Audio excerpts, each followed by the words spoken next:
겨울이 왔음을 알리는 첫눈도 내리고 기온이 많이 내려갔습니다. 여러분, 독감이나 코로나 예방 접종 등 겨울 준비를 잘 하시기를 바랍니다. 오늘도 건강한 모습으로 하나님께 예배하는 이 은혜의 복된 자리에 나오신 여러분들을 진심으로 환영합니다. 거리에는 벌써 캐롤성이 울려 퍼지고 있습니다. 사람들은 주위에도 성탄을 맞이하려고 여러 가지 준비를 하고 있습니다. 오늘 오후 시간에는 온양원 천역 광장에서 성탄 트리 점등식도 있습니다. 여러분들은 천국으로 오시는 예수님을 맞이할 준비를 잘 하셨는지요? 여러분 모두가 천국으로 오시는 예수님을 기쁨으로 맞이하는 그런 축복의 주인공들이 다 되시기를 주님의 이름으로 축복합니다. 오늘 이 시간 우리에게 주시는 말씀의 배경은 이렇습니다. 본문 말씀은 천국으로 오시는 예수님을 증언하는 세례 요한의 이야기입니다. 하나님의 말씀이 들리지 아니한지, 하나님의 말씀이 끊어진지, 영적인 암흑기가 된지 벌써 400년이 되었습니다. 하나님의 말씀을 듣고 싶어도 들리지 않는 그런 어둠의 시대를 살고 있었습니다. 오랫동안 메시아의 오심을 기대하고 기다리던 사람들은 이제 지칠 대로 지쳐 있었습니다. 그때 낙타토롯을 입고 메뚜기와 석청을 먹는 한 사람이 요단 강가에 나타났습니다. 바로 말라기 4장 5절 6절에 말씀해 주신 보라, 여호와의 크고 두려운 날이 이르기 전에 내가 선지자 엘리야를 너희에게 보내리니 그가 아버지의 마음을 자녀에게로 돌이키게 하고 자녀들의 마음을 그들의 아버지에게 돌이키게 하리라. 돌이키지 아니하면 두렵건대 내가 와서 저주로 그 땅을 칠까 하노라 하셨던 그 말씀을 이루기 위한 사람입니다. 그는 아버지의 마음을 자녀에게 돌이키고 자녀들의 마음을 아버지에게 돌이키기 위하여 온 자라고 말씀하고 있습니다. 그는 메시아는 아니지만 메시아의 오심을 알리는 광야에 외치는 자의 소리였습니다. 메시아의 오심을 알리는 그의 소리를 들으려고 사방에서 많은 사람들이 모여 들었습니다. 그는 메시아를 기다리는 사람들에게 참 소망이고 희망이었습니다. 그러나 메시아를 맞이할 준비를 하지 못한 사람들에게는 그가 외치는 소리가 심판의 소리요 저주의 소리였던 것입니다. 그렇게 주님의 오심을 준비하라고 외치는 자의 소리로 세례 요한이 하나님께 보내심을 받았던 것입니다. 지금도 우리는 주님의 오심을 준비하라고 외치는 소리에 항상 귀를 기울여야 할 줄 믿으시기 바랍니다. 그리고 다시 오시는 주님을 맞이할 준비를 잘하는 그런 지혜로운 성도가 다 되시기를 바랍니다. 그렇다면 대림절의 이 두 번째 주일 아침에 천국으로 오시는 예수님을 맞이할 준비를 잘하는 지혜로운 성도가 되려면은 어떤 소리에 귀를 기울여야 할까요? 그리고 그 소리를 들은 우리들은 어떻게 반응을 해야 할까요? 첫째로 천국이 가까이 왔다고 하십니다.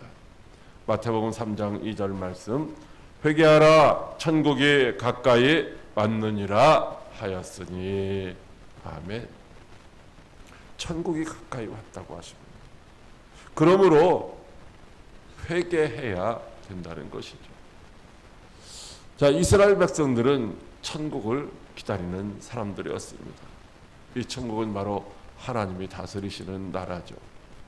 이 천국은 하나님이 나라 다스리시는 그 영토를 말하기도 하지만은 이 다스리시는 영토뿐만이 아니라 대부분이 하나님이 통치하시는 영역을 다 가리켜서 하나님의 나라라고 이렇게 표현을 하고 있습니다. 당시 랍비들은 이 천국을 영적인 것으로만 생각을 했습니다. 그래서 사람들의 마음속에 천국이 이루어진다라고 말을 하죠. 오늘날도 사람들 천국을 얘기하면 자기 마음속에 이제 무엇인가 믿는 것이 있는데 그것이 천국이라고 말하는 사람들도 있습니다. 또 당시의 유대인들은 이 천국을 바로 다윗이 통치하시던 그런 시대의 영광스러운 나라, 다시 말하면 이제 로마의 통치가 무너지고 정치적으로 안정을 찾아오는, 번영을 누리는 평화로운 그런 나라, 그런 나라를 이제 천국이라고 기대하고 있었습니다. 그런데 세례 요한을 통하여 바로 그들 각각이 생각하던 그런 천국, 그 천국이 가까이 왔다고 선포되고 있는 것입니다. 그래서 많은 사람들이 자기들이 생각하는 그 천국을 맞이하기 위해서 모여들었던 것입니다. 그때 세례 요한은 나는 절대 천국이 아니다. 천국은 바로 내 뒤에 오시는 분이다 라고 했습니다. 그리고 천국을 오시는 그분은 손에 키를 들고서 타작마당을 정하게 하사 알곡은 모아서 곡간에 드리고 쭉정이는 꺼지지 않는 불에 던져 놓을 것이다 라고 그렇게 외쳤던 것입니다. 그렇다면 세례 요한을 통하여 이제 오리라고 예언된 천국은 누구입니까?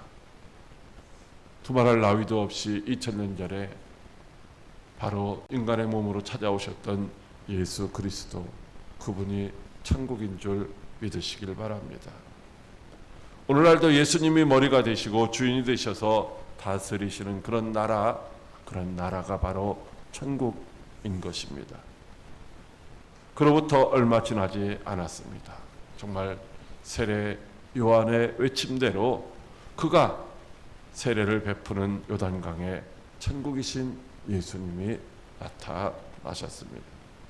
그분이 바로 하나님이시며 하나님의 아들의 이름을 가지고 오신 천국입니다. 그런데 천국으로 오신 예수님이 분명히 천국으로 오신 예수님인데 그분도 천국이 가까이 왔으니 회개하라고 이렇게 외치셨던 것입니다. 마태복음 4장 17절에 이때부터 예수께서 비로소 전파하여 이르시되 회개하라 천국이 가까워 왔느니라고 말씀하셨던 것입니다. 그렇다면 예수님이 말씀하시는 천국은 도대체 어떤 것일까요? 예수님이 말씀하시는 천국, 그건 바로 성령 하나님으로 오시는 분이십니다. 예수님은 인간의 옷을 입고 천국으로 오셔서 사람들과 함께 하셨습니다. 그리고 죄와 사망의 법에서 죄인들인 우리를 구원하시려고 십자가에 달려 죽으시고 장사진 지 사흘 만에 다시 부활하셨습니다. 그리고 하늘로 승천하시면서 이제 바라보는 사람들에게 약속해 주시기를 성령을 보내시겠다고 말씀하셨습니다. 그리고 마가의 다락방에 임하신 성령 하나님, 그렇게 약속하신 성령이 천국으로 그들 가운데 찾아온 줄 믿으시길 바랍니다. 그런데 제자들도 천국이 가까이 왔다고 외쳤습니다. 아니, 이미 천국이신 예수님도 오셨고 천국이신 성령 하나님도 오셨는데 무슨 천국이 또 가까이 왔다라고 말을 하는 것일까요? 여기 천국이 가까이 왔다는 말은 천국이 바로 문 밖에까지 와 있다는 그런 말씀입니다. 이 천국은 예수님으로 오셨고 성령으로 오셨습니다. 오셨는데 어디까지 오셨다고요? 문 밖에까지 와 계시다는 것입니다. 그러나 아무리 예수님이 이 세상에 천국으로 오셨고 성령님이 천국으로 오셨다 할지라도 우리가 마음의 문을 열고 그분을 주인으로 맞이해 드리지 아니하면 우리는 천국을 맛볼 수도 없고 천국을 누릴 수도 없다는 것입니다. 천국으로 오신 예수님, 천국으로 오신 성령님의 통치를 받는 자만이 천국을 누리는 줄 믿으시길 바랍니다. 그러므로 천국이 가까이 왔다는 말은 천국으로 오신 예수님을, 천국으로 오신 성령님을 내 삶의 주인으로 영접하라는 말씀인 줄 믿으시길 바랍니다. 그렇다면 가까이 오신 예수님을 내 삶의 주인으로 모시려면 어떻게 해야 할까요? 둘째로 주의 길을 준비하라고 하십니다. 마태복음 3장 3절 말씀입니다. 그는 선지자 이사야를 통하여 말씀하신 자라 일렀으되 광야에 외치는 자의 소리가 있어 이르되 너희는 주의 길을 준비하라 그가 오실 길을 곧게 하라 하였느니라. 아멘. 천국으로 오시는 주님을 맞이하기 위해서 주님이 오시는 길을 준비하라는 것입니다. 그가 오실 길을 곧게 하라고 하십니다. 주님이 오실 수 있도록 그분 길을 곧게 하고 평탄하게 하라 이렇게 말씀하시는 것입니다. 여러분 요즘은 안 그렇지만은 예전에 박정희 대통령 시대에 현충사에 대통령이 한번 올 때면 도로도 물청소를 싹 했다고 하더라고요. 높은 분이 오면은 그렇게 다 청소를 하잖아요. 자, 주의 길을 예비하는 것이 도대체 어떤 것인가? 1차적으로는 지금 이 말씀이 저 바벨론의 포로로 붙잡혀가서 고통당하고 있는 이스라엘 백성들이 돌아올 것을 예언하시는 말씀 속에서 나온 말씀입니다. 이때 이스라엘 백성들이, 하나님의 백성들이 예루살렘에서 이제 쫓겨나서 바벨론의 포로로 붙잡혀가 있었습니다. 여러분, 예루살렘은 성전이 있는 곳이고 성전은 하나님이 계신 곳이죠. 이스라엘 백성들은 바로 하나님의 백성이고 하나님은 이스라엘 백성들의 하나님이십니다. 그렇기 때문에 이스라엘 백성들은 당연히 하나님의 성전, 즉 하나님이 계신 성전이 있는 예루살렘에서 살아야 되는데 지금 거기서 쫓겨나서 바벨론의 포로 생활을 하고 있는 것입니다. 그렇다면 이것은 하나님의 백성인 이스라엘이 포로로 끌려가 있다고 하는 것은 바로 하나님이 예루살렘에 계시지 않고 떠나셨다는 것이죠. 그러나 사랑이신 하나님이 이스라엘과 약속하신 그 기한 70년의 세월이 되면 포로 생활하는 그들을 다시 해방시켜서 하나님의 성전이 있는 예루살렘으로 다시 돌아오게 하시겠다는 약속의 말씀입니다. 여러분, 백성들이 예루살렘으로 돌아온다는 것은, 하나님의 백성들이 예루살렘으로 돌아온다는 것은 하나님이 예루살렘으로 돌아오셨다는 말씀입니다. 여러분, 어디든지 하나님이 계신 곳, 거기는 천국이지만은 하나님이 계시지 않는다면은 그것이 설령 예루살렘이라 할지라도 거기는 지옥일 수밖에 없는 것입니다. 그래서 너희들이 정녕 이 포로 생활을 끝내고 예루살렘으로 돌아오고 싶으냐?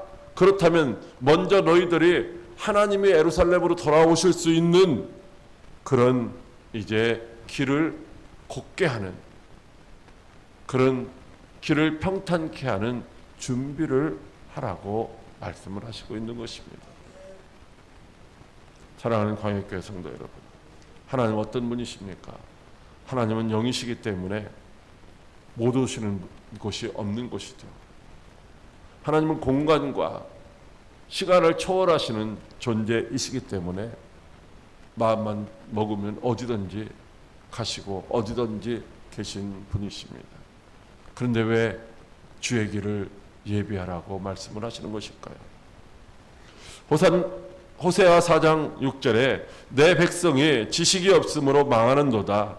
내가 지식을 버렸으니 나도 너를 버려 내 제사장이 되지 못하게 할 것이요 내가 내 하나님의 율법을 잊었으니 나도 내 자녀들을 잊어버리리라고 말씀하시고 있습니다.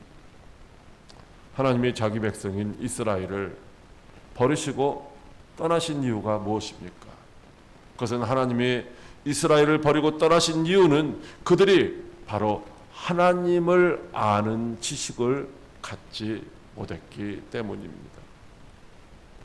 하나님을 아는 지식인 말씀을 잊어버리고 자기들의 육체와 욕심이 원하는 대로 이끌리는 그런 삶을 살았던 것입니다. 그래서 하나님도 이스라엘을 버리고 떠나셨던 것이죠. 결국 하나님 없는 이스라엘은 그렇게 멸망당했던 것입니다. 그래서 호세아 선지자를 통해서 힘써 여호와를 알자라고 그렇게 호소하고 있는 것입니다. 하나님을 아는 것, 바로 그것이 하나님께로 돌아오는 것입니다. 우리가 하나님께로 돌아오면 하나님도 우리에게로 돌아오실 것입니다. 찢으셨던 것을 낫게 하시고 치셨던 것을 다시 싸매 주실 것입니다. 죽었던 자들을 살리시고 다시 일으켜 세워 주실 것입니다. 그러므로 복과 생명의 근원이신 하나님께로 돌아가자는 것입니다. 하나님의 말씀을 듣고 알고 믿고 영접해서 하나님의 백성으로서의 삶을 살아가자는 것입니다. 그리하면 모든 육체가 하나님의 영광을 보고 구원의 은총을 누리게 될 것이라고 하십니다. 하나님이 다시 이스라엘을 자기 백성 삼으시고 하나님은 이스라엘의 하나님이 되셔서 그들에게 참된 안식과 평강과 영생을 누리게 하는 그런 은혜의 말씀인 줄 믿으시길 바랍니다. 그렇다면 어떻게 하나님께로 우리가 돌아갈 수가 있습니까? 바벨론의 포로로 끌려갔던 이스라엘 백성들이 어떻게 이제 하나님께로 돌아갈 준비를 했습니까? 어떻게 하는 것이 우리가 주님의 오시는 길을 준비하는 것일까요? 마태복음 3장 6절에 자기들의 죄를 자복하고 요단강에서 그에게 세례를 받더니라고 말씀하시고 있습니다. 세례 요한의 외치는 소리를 들은 백성들이 그에게로 왔습니다. 와서 자신들의 죄를 자복하고 세례를 받았습니다. 와서 자신들의 죄를 자복했다는 말은 회개했다는 말이죠. 하나님께로 돌아와서 세례를 받았다는 말은 하나님과 연합해서 하나님과 함께 했다는 말입니다. 불순종으로 인하여 떠나셨던 하나님이 돌아오시도록 그들이 이제 길을 준비한 것인 줄 믿으시길 바랍니다.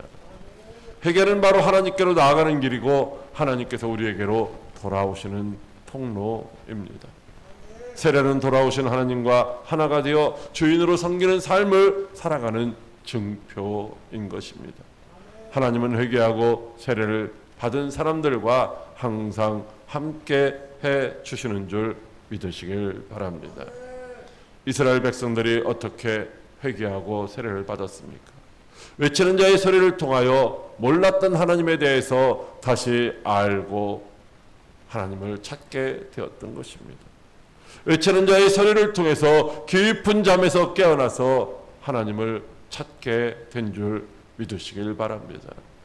회개와 세례는 하나님이 우리에게 오시는 유일한 길이고 우리를 성전 삼으시고 내주하시는 유일한 방법인 줄 믿으시길 바랍니다.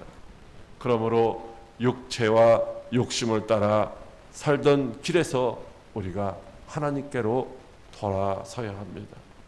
하나님을 주인으로 모시고 섬기며 살아갈 때만 천국을 누리는 그런 성도가 되는 줄 믿으시길 바랍니다. 그리고 여러분이 만난 그 하나님을 세상 사람들도 알고 믿고 영접하도록 외치는 자의 소리가 되어서 그들도 주님이 오시는 길을 준비할 수 있도록 하는 복된 성도 여러분들이 다 되시기를 주님의 이름으로 축복합니다. 셋째로 회개에 합당한 열매를 맺으라고 하십니다. 마태복음 3장 8절 말씀입니다. 그러므로 회개에 합당한 열매를 맺고 아멘. 천국이 가까이 왔다는 경고의 말을 들은 많은 사람들이 회개의 현장으로 달려와서 자기들의 죄를 자복하기도 하고 이제 세례를 받기도 했습니다. 그런데 그들의 삶은 별 변화가 없습니다. 다시 말하면 회개에 합당한 열매가 없다는 것입니다. 그래서 회개에 합당한 열매를 맺으라고 말씀하시고 있습니다. 회개에 합당한 열매를 맺지 못하면 하나님의 진노를 피할 수가 없기 때문입니다. 회개에 합당한 열매를 맺는 자만이 천국으로 오시는 예수님과 영원히 함께 할 수 있는 줄 믿으시길 바랍니다. 여러분, 회개는 하나님께로 돌아가는 것입니다. 하나님을 등지고 세상을 가슴에 품고 살아가는 사람들은 멸망당할 수밖에 없습니다. 그러나 세상을 등지고 하나님을 마음에 품고 살아가는 사람들은 이제 영원한 생명을 누리게 되는 줄 믿으시길 바랍니다.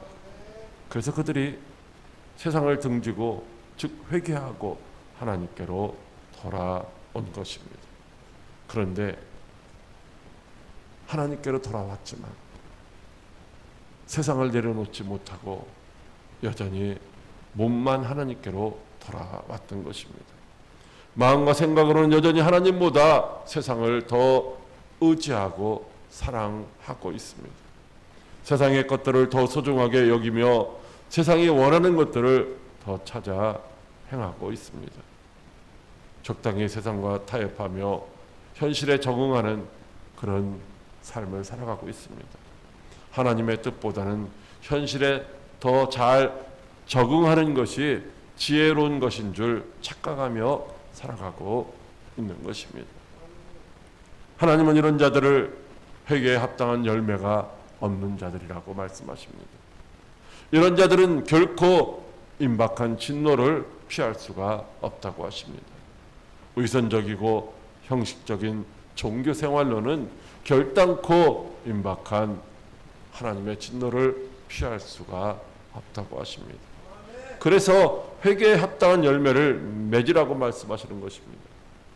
회개에 합당한 열매가 무엇입니까? 어떻게 맺어야 됩니까? 회개에 합당한 열매 많아야 됩니까? 커야 됩니까? 그 열매는 먹음직도스럽고 보암직도 하고 그래야 됩니까? 그렇지 않습니다. 여러분, 합당한 열매라는 말인 이 알시오스의 뜻은 같은 분량이라는 말입니다. 합당하다는 말은 같은 분량이라는 거예요. 내가 회개했다고 하면은 회개한 것이 뭐요? 행동으로, 삶으로 나타나야 된다는 것이죠. 하나만큼 회개했으면 하나만큼 나타나는 것이고, 둘만큼 회개했으면 둘만큼 삶 속에서 나타나야 된다는 것입니다. 내가 마음으로 회개했으면 어떻게 돼요? 말도 회개한 사람의 말을 해야 된다는 거예요. 내가 말로 회개했다고 하면 내 행동도 말처럼 그렇게 열매로 나타나야 된다는 것이죠. 말로는 회개했다고 하는데 전혀 나타나는 것이 없으면 그것은 회개한 것이 아니라 말뿐이라는 것입니다. 그런데 하는 말이 어려운데 그들의 행함은 불의한 것일 수 있습니다. 한 손으로는 구제하면서 다른 한 손으로는 이제 남의 것을 빼앗는 경우도 있습니다. 모든 것이 다 하나님의 것이라고 말은 하는데 다 두 손으로 자기 것을 움켜쥐고 내놓지 않는 경우도 있습니다. 하나님을 사랑한다고 하면서 하나님의 형상을 닮은 이웃을 미워하기도 합니다. 믿음이 있다고 하는데 믿음의 열매가 전혀 나타나지를 않고 있습니다. 여러분, 말로는 주님을 믿는다고 하면서 주님이 들어갈 틈이 전혀 없는 사람이 있습니다. 마음의 문을 열었다고 말을 하는데 실제는 마음의 문을 꽉 닫고 누가 무슨 말을 해도 듣지 않고 이제 배격하는 경우도 있습니다. 이런 사람들은 결코 합당한 열매, 회개에 합당한 열매를 맺었다고 할 수가 없는 것입니다. 그렇다면 이렇게 회개에 합당한 열매 맺지 못하는 사람들은 어떻게 되는 것일까요? 마태복음 3장 10절에 이미 도끼가 나무 뿌리에 놓였으니 좋은 열매 맺지 아니하는 나무마다 찍혀 불에 던져지리라고 말씀하시고 있습니다. 좋은 열매는 바로 회개의 열매를 말씀하고 있는 것이죠. 좋은 열매, 즉 회개의 열매 맺지 못하는 자들은 찍혀서 꺼지지 않는 불에 던져지리라고 하십니다. 그리고 이미 도끼가 그 나무 뿌리에 놓여 있다고 말씀하시고 있습니다. 심판주로 오시는 예수님이 오실 날이 가깝다는 것입니다. 어쩌면 그것이 오늘 밤이 될 수도 있고 내일이 될 수도 있다는 말이죠. 천국 백성으로 살지 못하는 쭉정이는 꺼지지 않는 불에 언제든지 던져진다는 것입니다. 그래서 좋은 열매 맺는 알곡 성도가 되라고 주님이 우리에게 그렇게 말씀하시는 줄 믿으시길 바랍니다. 여러분, 주여 주여 하는 자마다 다 천국에 들어갈 것이 아니요 내 아버지의 뜻대로 행하는 자라야 천국에 들어가리라고 말씀하시고 있습니다. 아버지의 뜻, 아버지의 뜻대로 행하는 것은 바로 아버지의 말씀대로 살아가는 것입니다. 하나님의 뜻인 즉 회개에 합당한 열매를 맺는 삶을 살아가는 것이죠. 우리 모두가 회개에 합당한 열매를 맺고 하나님의 구원과 영광에 참여하는 그런 복된 성도가 다 될 수 있기를 주님의 이름으로 축복합니다. 기도하겠습니다. 살아계셔서 역사하시는 참 좋으신 하나님 아버지, 2000년 전에 이 땅에 인간의 몸으로 오셨던